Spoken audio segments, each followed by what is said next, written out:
मधुबन के बाबा, मधुबन के बाबा मुरली वाले, आपका क्या कहना, आपका क्या कहना। ओम शांति।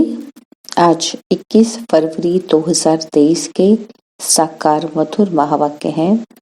आज मीठे मीठे बाप दादा बोले, मीठे बच्चे, किसी भी चीज में आसक्ति नहीं रखनी है। देह सहित सबसे पूरा बैगर बनना है। शिवपुरी और विष्णुपुरी को याद करते रहना है। बाबा ने कहा, मीठे बच्चे, किसी भी चीज में आसक्ति नहीं रखनी है। देह सहित सबसे पूरा बैगर बनना है। शिवपुरी और विष्णुपुरी को याद करते रहना है। बाबा ने आज प्रश्न पूछा कि गरीब निवाज बाप गरीब बच्चों को किस बात में अपना आप समान बना देते हैं।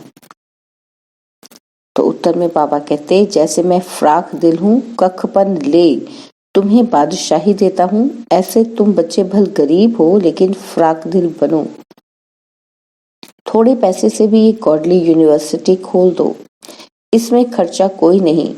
3-4 ने भी इस यूनिवर्सिटी से अच्छा फल पा लिया तो खोलने वाले का अहो सौभाग्य। सिर्फ सपूत बनकर रहना, कभी काम क्रोध के वश सतगुरु की निंदा नहीं कराना। ओम शांति। बाप दादा और मम्मा, मम्माएं 2 होती हैं, दादी और माता। यह तुम्हारी बड़ी माँ है, परंतु बच्चों को संभालने के लिए जगदम्बा निमित्त बनी हुई है। शिव बाबा है बहुरूपी, वह बहुत खेलपाल भी करते हैं। स्वहेज होते हैं ना, जब सगाई होती है तो भी स्वहेज करते हैं, और जब शादी का समय होता है तो दोनों फटे हुए कपड़े पहनते हैं, तेल लगाते हैं। यह रस्म भी यहाँ की है। तुम बच्चों को भी बाप समझाते हैं कि पूरा बैगर बनना है। कुछ भी नहीं होगा तो सब कुछ मिल जाएगा। देह सहित कुछ भी न रहे। शिवपुरी विष्णुपुरी तरफ ही बुद्धि योग लगाना है और कोई भी चीज में आसक्ति न हो। पवित्र भी जरूर बनना है। देखो मीरा का कितना गायन है। लोक लाज खोई, सिर्फ इस पवित्रता के कारण कितना नाम निकला है।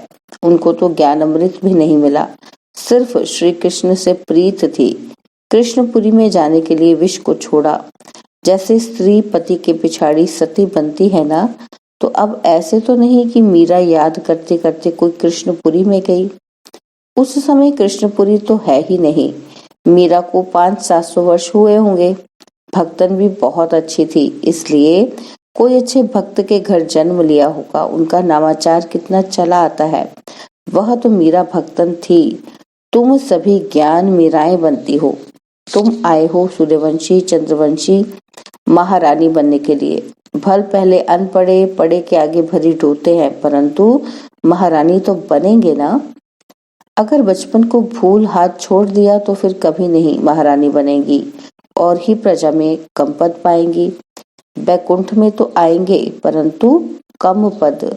बाबा ने समझाया है कि भक्ति करने वालों से पूछना चाहिए कि तुम क्या चाहते हो, कृष्ण की भक्ति क्यों करते हो। तो जरूर दिल होगी कि इनकी राजधानी में जाएं, परंतु वहां जाएंगे कैसे। बहुत मनुष्य कहते हैं कि हमको शांति चाहिए, परंतु अशांति तो सारी दुनिया में है ना। तुम एक को शांति मिलने से क्या होगा। हम तुमको 21 जन्मों के लिए सदैव सुखी बना सकते हैं। देवताएं इस भारत में ही सदा सुखी थे। अब वह राजधानी स्थापन हो रही है। यहाँ तो है ही माया का राज्य। शांति मिल नहीं सकती। शांति के लिए अलग जगह है, सुख के लिए अलग जगह है।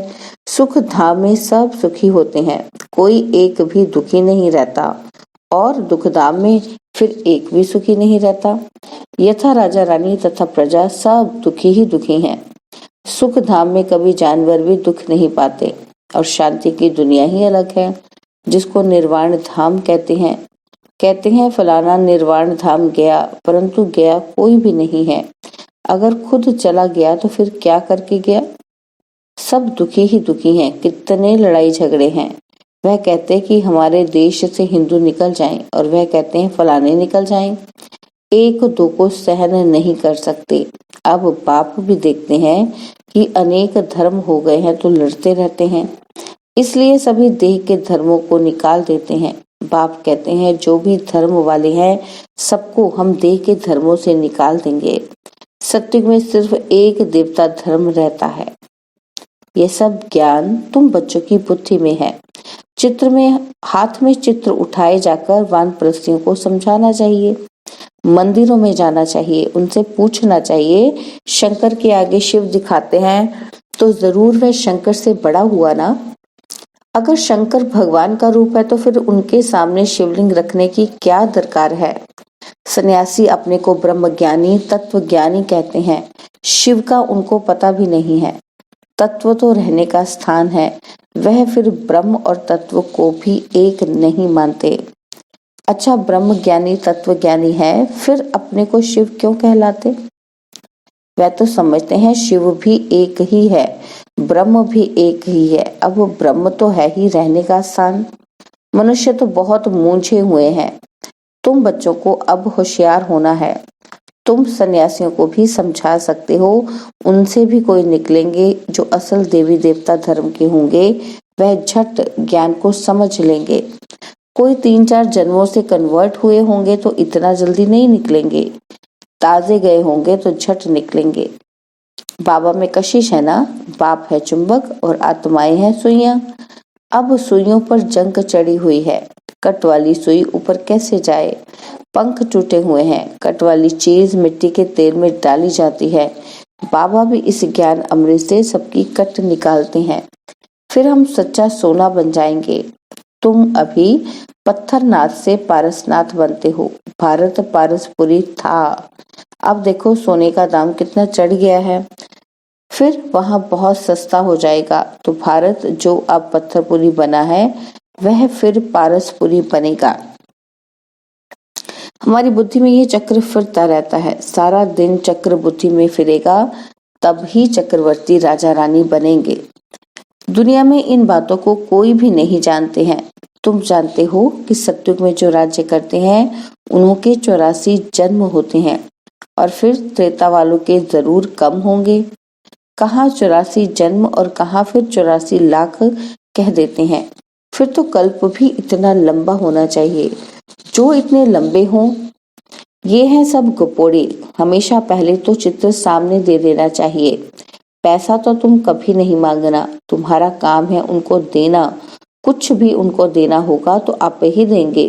कोई दाम पूछे तो बोलो बाबा तो गरीब निवास है, गरीबों के लिए फ्री बांटा जाता है। बाकी साहूकार जितना देंगे उतना हम और भी छपाएंगे। पैसा कोई हम अपने काम में थोड़े ही लगाते हैं, जो मिलता है जनता की सेवा के काम में लगाया जाता है। साहूकार ये तो धर्मशाला आदि बनाएंगे, यहाँ गरीब भी सेंटर बना सकते हैं, इसमें खर्चा कुछ भी नहीं है। समझो कहते हैं कि हम सेंटर खोलूं अथवा ये गॉडली यूनिवर्सिटी खोलूं। ऐसी गॉडली यूनिवर्सिटी से 3-4 ने भी अच्छा फल पा लिया तो अहो सौभाग्य उन खोलने वालों का। इसमें फ्राक दिल होना चाहिए। बाबा देखो कितना फ्राक दिल है, कख पन ले और बादशाही दे देते हैं। सपूत बच्चे ही बाबा की सर्विस कर सकते हैं। कपूत क्या करेंगे, कपूत को थोड़ी बाप वर्षा देंगे। तुमको सतगुरु का शो करना है। काम अथवा क्रोध में आए तो गोवा सतगुरु की निंदा कराई, फिर पद पा नहीं सकेंगे। बहुत संभाल करनी चाहिए। बाप कहते हैं विष का वर्षा तो बाप से पति से लेते आए हो, अब ये पारलौकिक बाप पति अमृत का वर्षा तुमको देते हैं। तुम सभी धर्म वालों को रचयिता और रचना की नॉलेज बता सकते हो। वह तो रहते ही हैं शांति धाम में। कौन? बाबा। तो जो रचयिता है वो शांति धाम में रहते हैं, उनको याद करने से तुम शांति का वर्षा ले सकते हो। वर्षा लेते लेते विकर्म विनाश हो जाएंगे और तुम उनके पास चले जाएंगे। यह ज्ञान सभी धर्म वालों के लिए है। यह है बिल्कुल नई बात। शास्त्रों तो है भक्ति मार्ग के, दर दर धक्का खाना, ब्राह्मण खिलाना, तीर्थों पर जाना। यहाँ तो एक ही ज्ञान से बेड़ा पार हो जाता है और कहीं जाने की दरकार ही नहीं।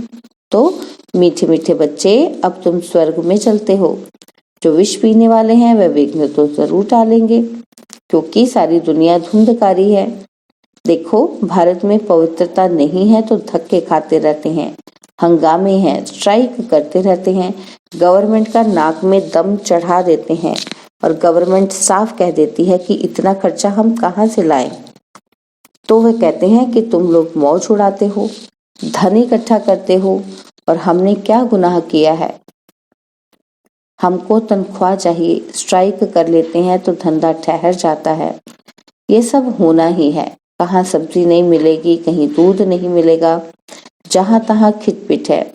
ये सब हंगामा हो फिर शांति होगी विनाश का। और फिर विष्णुपुरी का साक्षात्कार तो अर्जुन को भी कराया था ना, तुमको भी अभी हो रहा है। देखो, कहाँ बरसात नहीं पड़ती है तो भी यज्ञ रचते हैं, कहाँ बहुत अशांति होती है तो पीस के लिए यज्ञ रचते हैं। परंतु पीसफुल तो एक ही भगवान है, वह जब आए तो शांति का दान देवे। देने वाला तो वह एक ही है ना। देखो, तुम कितने लाडले बच्चे हो, बहुत जन्मों के बाद अंत में आकर मिले हो, तो अब पूरा सौभाग्य लो। बच्चों को टोल पुट यानी मीठे बच्चे कहा जाता है। मिठाई खिलाई जाती है और वह होती है जिस्मानी मिठाई, और यह है रूहानी मिठाई जो रूहानी बाप देते हैं। देही अभिमानी हो रहना बड़ी भारी मंजिल है, इसमें मेहनत है। बाबा कहते हैं 8 घंटा तो देही अभिमानी बनो, फिर भर शरीर निर्वाह अर्थ काम भी करो। रात को जागो तो बहुत अच्छी लगन रहेगी, कमाई है ना। तो हे नींद को जीतने वाले बच्चे, मुझ बाप को श्वासोश्वास याद करो, विचार सागर मंथन करो। रात दिन जितना योग में रहेंगे उतना विकर्म विनाश होंगे, और जितना ज्ञान सिमरन करेंगे उतनी कमाई होगी। बाकी तो सर्विस बहुत है। बाबा से पूछेंगे तो बाबा कहेंगे बैठे रहो, आराम करो, इसमें पूछने की दरकार नहीं है। बाबा ने लोक लाज का कुछ ख्याल किया क्या? अरे, बादशाही मिलती है तो इनको मारो ठोकर। बाकी हाँ, हर एक का अपना अपना पाठ है, हर एक का कर्म बंधन अलग अलग है। पैसे हैं तो अलौकिक सर्विस में पैसे को सफल करो। यह तो बच्चे समझते हैं कि इस ज्ञान मार्ग में जरूर विघ्न पड़ते हैं, क्योंकि पवित्रता का सवाल है। जो भी धर्म स्थापन करने आते हैं उनको पवित्र जरूर बनाना पड़े, और इस समय तो मनुष्य बहुत गंदे हैं, विघ्न भी बहुत डालेंगे, झूठ कलंक भी लगाएंगे। इन बातों से डरना नहीं है, कुछ भी हो घबराना नहीं है। 5000 वर्ष पहले भी यह कलंक लगे थे, अब भी लगेंगे। झूठी झूठी बनावटी बातें भी करेंगे, किसी को रिस्पॉन्ड ठीक न मिलने से भी हंगामा करते हैं। आहिस्ते आहिस्ते सन्यासी, उदासी आदि सब धर्म वाले आएंगे। सबको बाप की नॉलेज जरूर लेनी है। ये चित्र भी सारी दुनिया में जाने हैं। कभी क्रोध में आकर वाद विवाद नहीं करना है। भल जाए कोई निंदा करे, गुस्से में कभी नहीं आना चाहिए। बच्चों को रिफ्रेश हो फिर सर्विस करनी है। दिन प्रतिदिन कायदे कानून भी सुधरते जाएंगे। दुनिया के कायदे कानून तो बिगड़ते जाएंगे, क्योंकि वह तो तमो प्रधान बनती जाती है और हम तो सतो प्रधान बन रहे हैं। तुम बच्चे हो राज ऋषि, तुम कहेंगे कि हम अभी तपस्या कर रहे हैं वानप्रस्थ में जाने के लिए। ऐसा जवाब देने का कोई मनुष्य को अकल नहीं है, वह तो वानप्रस्थ को समझते ही नहीं। तुम कहेंगे कि हम राजयोगी हैं, जीवन मुक्ति के लिए तपस्या कर रहे हैं। सिखलाने वाला है पारलौकिक परम पिता परमात्मा, ज्ञान का सागर। ऐसे ऐसे माताएं बैठ समझाएं तो सब वंडर खाएंगे। बोलो, हमको पारलौकिक परमपिता परमात्मा पढ़ा रहे हैं, भविष्य ऊंच पद प्राप्त कराने के लिए। अच्छा, मीठे मीठे सिकिलदे बच्चों प्रति माता पिता बाप दादा का याद प्यार और गुड मॉर्निंग। रूहानी बाप की रूहानी बच्चों को नमस्ते। हम रूहानी बच्चों की रूहानी बाप दादाजी को दिलवा जान सिखवा प्रेम से नमस्ते। ओम शांति। प्यारे बाबा, मीठे बाबा, मेरे बाबा, शुक्रिया बाबा, शुक्रिया बाबा, शुक्रिया बाबा। धारणा के लिए मुख्य सार है। पहला पॉइंट, भल कोई निंदा करे, हमें गुस्से में नहीं आना है, किसी से भी वाद विवाद नहीं करना है, रिफ्रेश हो फिर सर्विस करनी है। और सेकंड पॉइंट है, नींद को जीतने वाला बनना है, रात को जागकर भी बाप को याद करना है और ज्ञान का सिमरन करना है, देही अभिमानी रहने की प्रैक्टिस करनी है। बाबा ने आज वरदान दिया, इंतजार को छोड़ इंतजाम करने वाले वियोगी के बजाय सहयोगी सो सहज योगी भव। इंतजार को छोड़ इंतजाम करने वाले वियोगी के बजाय सहज योगी सो सहयोगी भव। कई बच्चे इंतजार करते हैं कि यह छूटे छोड़ूं तो छूटूं, ये टकराव छोड़े तो छूटूं, लेकिन ऐसा नहीं होता।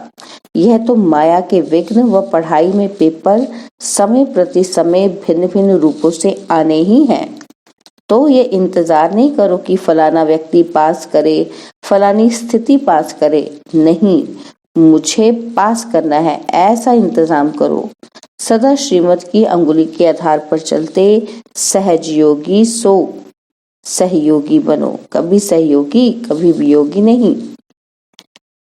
स्लोगन है, अपने उमंग उत्साह द्वारा अनेक आत्माओं का उत्साह बढ़ाना ये सच्ची सेवा है। अपने उमंग उत्साह द्वारा अनेक आत्माओं का उत्साह बढ़ाना यह सच्ची सेवा है। ओम शांति।